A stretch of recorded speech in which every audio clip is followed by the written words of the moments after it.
Hello there, you're watching the press preview, a first look at what is on the front pages. Time then to see what's making the headlines with the Deputy Political Editor of the Daily Mail, Harriet Lyne, and the journalist and broadcaster, Sonia Soda. Welcome and lovely to see both of you. So let's take a look at the front pages then, shall we? Starting with the Metro. It covers the Titan submersible report, which revealed contributing factors that led to its implosion back in 2023. The Financial Times leads on a £46 million fine for Neil Woodford and his defunct firm over failures that left thousands of investors nursing heavy losses.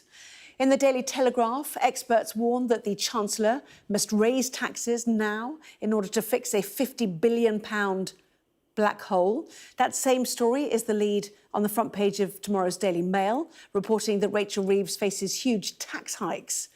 Front of the Daily Express carries a warning from opposition leader Kemi Badenoch about Labour's inheritance tax policy. Their headline, Labour conducting an assault on rural life. To the Times now, migrants can use rights laws to evade deportation. That's their headline. The Guardian has a special report looking at the destruction of Gaza from above on board a Jordanian flight. The Sun reports that Gary Lineker is to return with a new Saturday night show on ITV. And in the Daily Star, how a parrot's viral video helped put a gang in jail for 100 years.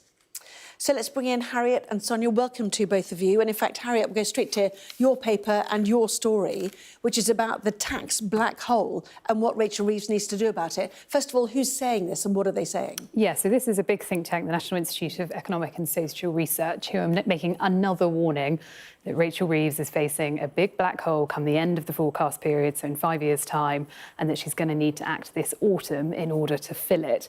Now, £50 billion is a huge amount of money. She had a £10 billion buffer. They're saying that's gone, plus another £40 billion.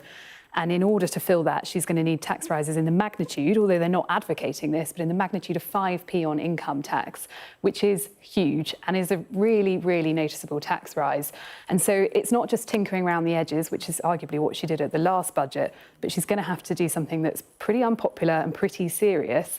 Where does she turn when her manifesto commitments bind her so much against taxes on VAT, national insurance and income tax? And some of it, arguably, tinkering around the edges has been serious in terms of employers' national insurance, which, you know, some people suggest has reduced employment in this. And it was still a £20 billion tax rise, so yes, it's not of the scale, but, you know, for employers, it is significant. So the headaches at number 11 just continue. What does she do? How urgently does she need to act? And does that make this looming budget all the more depressing for everybody? Well, we already knew it was going to be a grim budget, but yes, absolutely, these forecasts do make it more depressing for everyone in number 10 and the Treasury.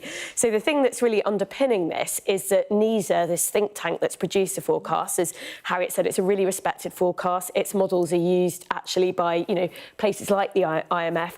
They've predicted growth will be a little bit higher this year than was forecast, but next year they're predicting a dip off their original forecast, so 1.2% of growth instead of 1.5%. Now, that doesn't sound like a big difference, but it actually is when you think about the tax revenues coming into the Treasury. The other thing we're going to be suffering from that they predict is higher than expected inflation.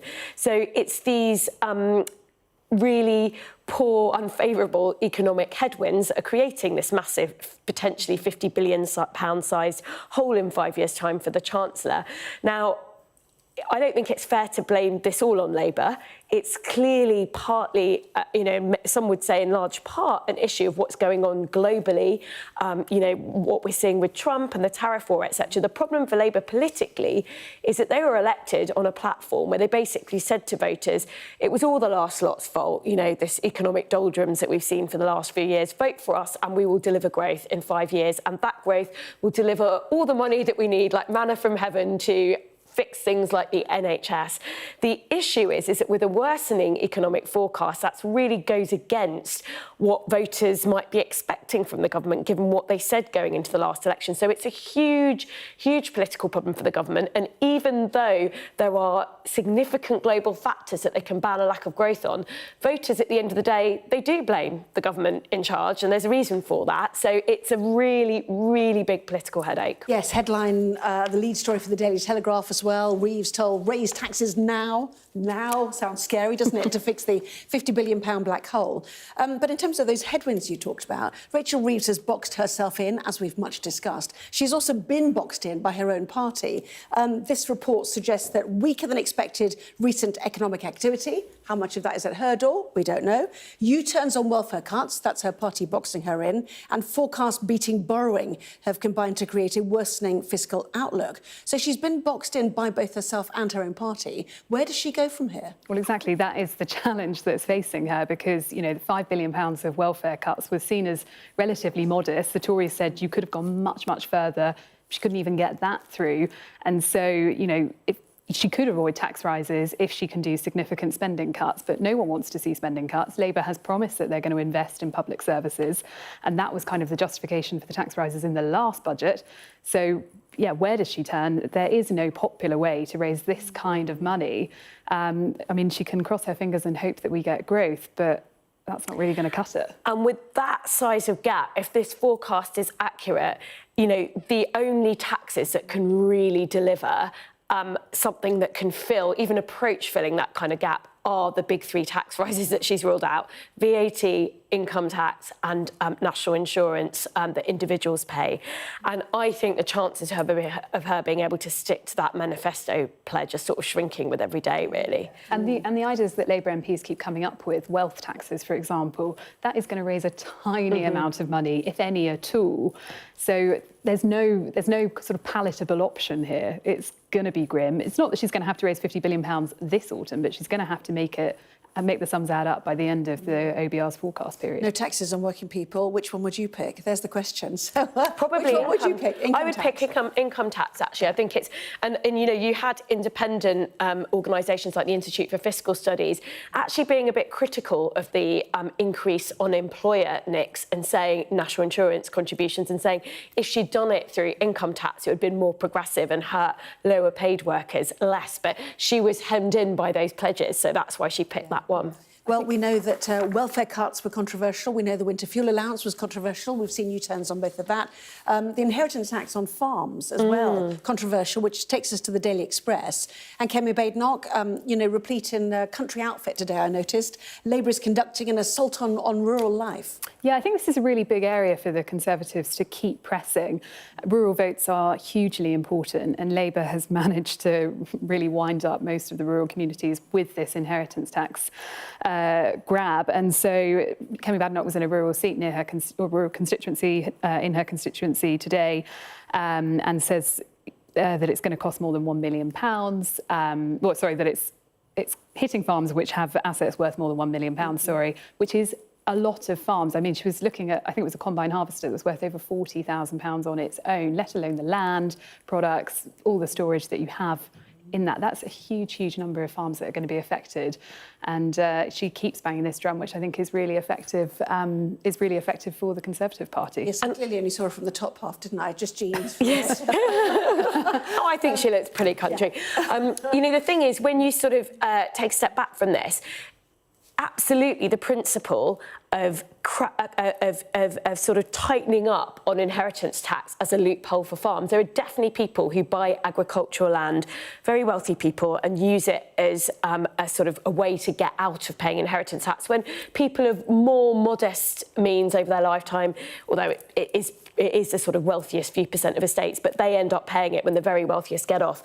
The issue is that there are ways they could have better designed this tax to really hit those who are using it as an exemption while letting off farmers that are genuinely, these are family farms. And the tax expert, Dan Needle, has actually come up with a different way of doing this that would raise the same amount of money. The problem is that the Chancellor, I think, saw this proposal from Treasury civil servants. They wanted to do this for a really long time, just like they wanted to get rid of winter fuel payment or means test winter fuel payment. And I think she didn't interrogate it enough, and she went for quite a blunt way of doing this that does hurt some real farmers and has created all these political issues. So I think it's an issue that comes from a Treasury that isn't very politically in tune with the risks of some of these proposals you're getting to save money from civil servants. And number 10, you know, in previous governments, sometimes you'd had number 10 saying, no, politically, we can't do that, pushing back on the Chancellor. Rachel Reeves doesn't really have that pushback from number 10, I think, because I don't think that this number 10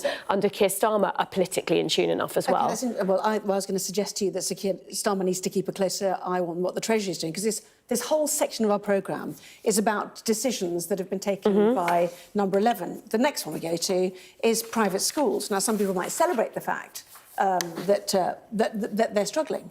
You know, 93% of people do not go to private schools, young people we know. 50, I think you were saying, weren't you, have closed now, private schools, since this came in January, the loss of VAT and business relief.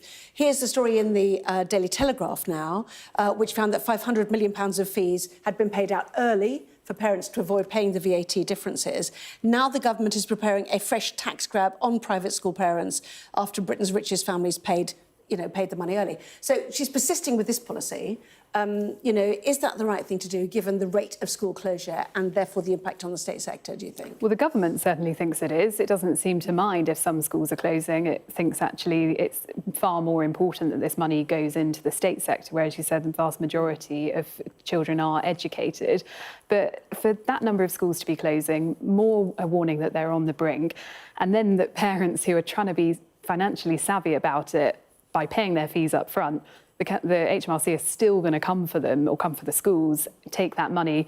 That could mean that some of those schools who thought they'd found a way to sort of insulate themselves from this for at least 5 years are no longer going to be able to rely on that. And I think the problem with this policy is that it's not Etons and Harrows and really wealthy schools that are really going to suffer from this. It's smaller independent schools, some of whom cater for children with special educational needs, who don't have that kind of cushion to survive this kind of tax rise. So I think it's a really tricky one for Labour, because it has put off a lot of their support base, who have turned to the private sector not because they're wealthy, but because they just need their child to get extra support because they might have a special educational need and they can't get that support in the state sector.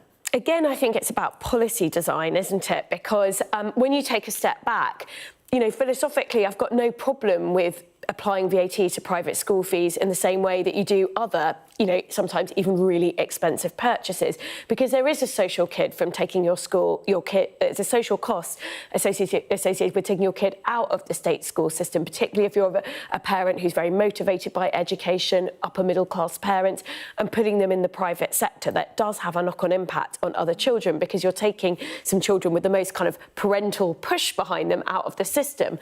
But again, in terms of designing the policy and how it impacts, for example, you know, if there are parents who have to take their child out of school when they're midway through their schooling, I mean, children do have to switch schools, special schools, maybe there could have been exemptions for them. So again, I think it's about the human design of policy around the edges that might have some unintended consequences.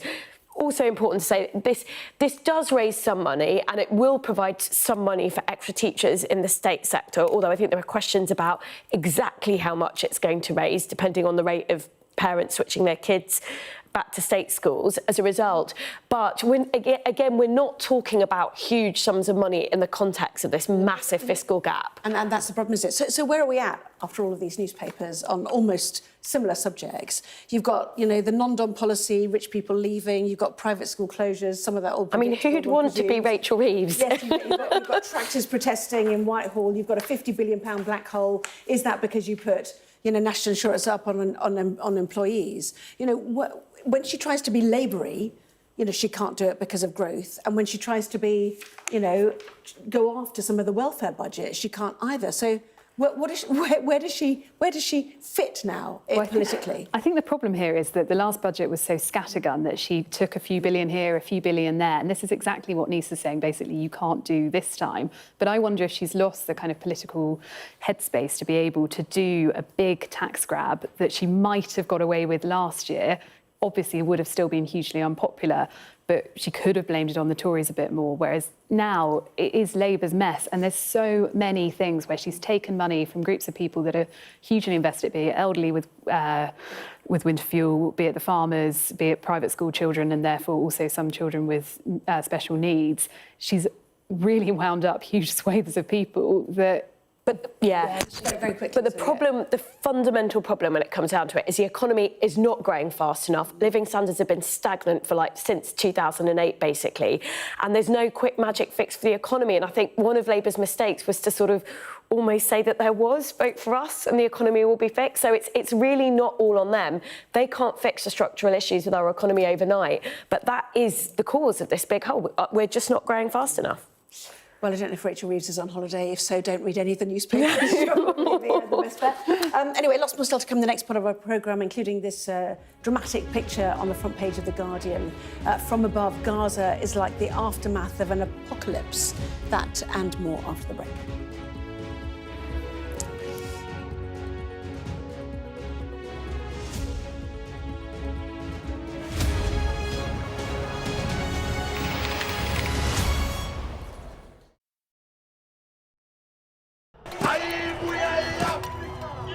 It's like a football final with only one team on the pitch. This isn't just a call to vote, but a call to remember. The freedom fought for by the African National Congress. I'm Yusra Al-Bagher, Sky's Africa correspondent based in Johannesburg, South Africa. A cyclone and 2 burst dams wiped out hundreds of generational homes. This was the second dam that the floodwaters hit before it tore into Derna. We are in the heart of Nairobi, and we're watching as protesters were heavily tear gassed. The sheer fearlessness and persistence of these guys is astonishing. We help you understand the world with us. I remember going into the iconic Omdurman market in the heart of Sudan's capital for the first time since the war started. And this is what's left of it. Bullet holes through buildings, shelled balconies, bullet cases on the floor. I witnessed the complete destruction of a place linked to my childhood memories and the lives of millions of people. This is insane. This was a bustling residential area. So many friends who lived here. My most memorable interview was with a 15-year-old boy who'd survived being stranded on a migrant boat on its way from Senegal to the Canary Islands. After 13 days, our food, water and fuel supply ran out. I felt awe when we saw the mountain gorillas in Rwanda. They call him the king of the jungle. This is the alpha silverback. Sky News, get the full story first. Yusra Al-Bagher, Sky News. What might happen if Russia attacked the UK? This is clearly an enormous show of force. It is definitely out of the ordinary. We ran a war game with former ministers back in the hot seat. Ben Wallace. Amber Rudd. Jack Straw. It's the kind of war game that's genuinely tested inside government. The Russians are signalling that there may be an attack. Russia knows our weaknesses, but do you? I'm Deborah Haynes. From Sky News and Tortoise, this is The War Game. Listen wherever you get your podcasts. Our app gives you the very best of Sky News wherever you are. Breaking news, videos and analysis. Evidence of the crisis. Podcasts, watching us live. Live here from Washington. Wherever you get your podcast. All in one place. And all at just the touch of a screen. The Sky News app. Get the full story first.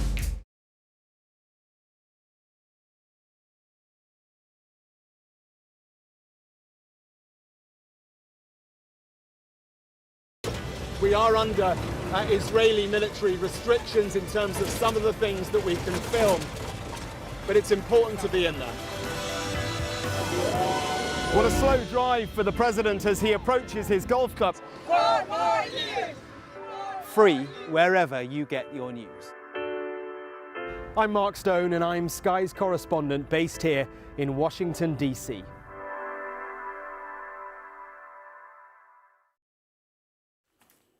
Well, welcome back. You are watching the press preview with me once again, the deputy political editor of the Daily Mail, Harriet Line, and the journalist and broadcaster, Sonia Soda. Sonia, let's go to The Guardian, shall we? From above, Gaza is like the aftermath of an apocalypse. This from an aid flight.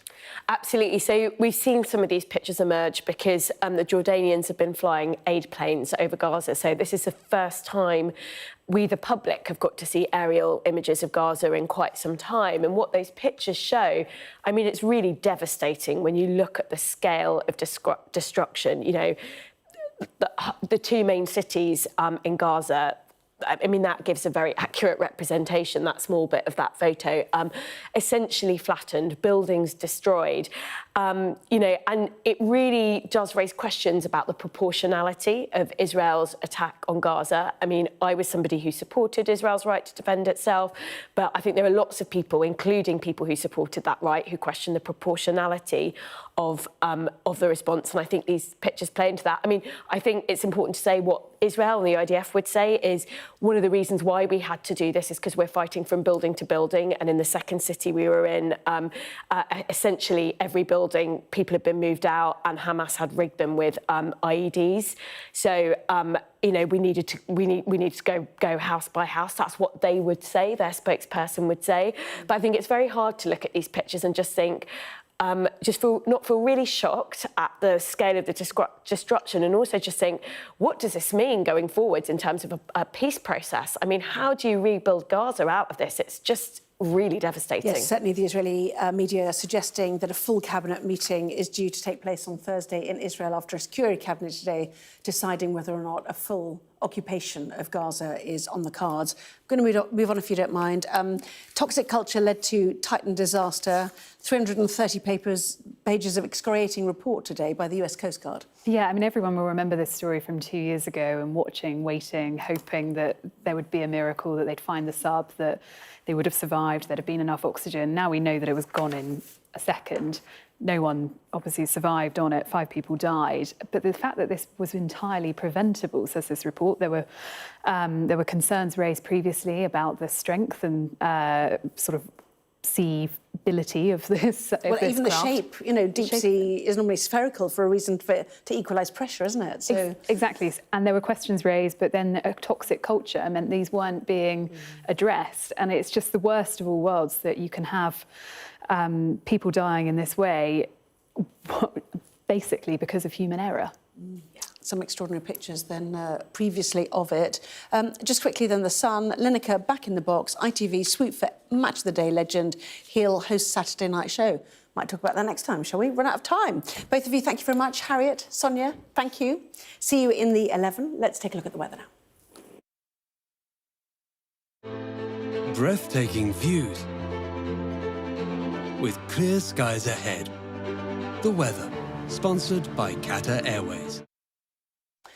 Well, after that storm, the next few days do look fairly settled, although there will be some rain and showers around, mainly in the northwest. So a mostly cool, dry, sunny start tomorrow. Far north will be windy, scattering of showers there. Clear quite rapidly, though, during the morning, leaving it mainly dry with long spells of sunshine. Ireland and Northern Ireland, though, will see cloud increasing. A touch warmer than today. Lighter winds mean it should feel quite pleasant. The afternoon will stay mostly fine. The Hebrides and northwest of Ireland will see patchy rain later. Central Scotland may catch the odd shower too. South East England looks fine on Thursday. Overnight rain in the north and west will edge into central and southwestern Britain, largely fading by midday. Breathtaking views with clear skies ahead. Qatar Airways sponsors the weather. Well, our press preview continues in Sky News at 11. The pressure on Rachel Reeves to find up to £50 billion in spending cuts or tax rises. More on tomorrow's front pages is ahead.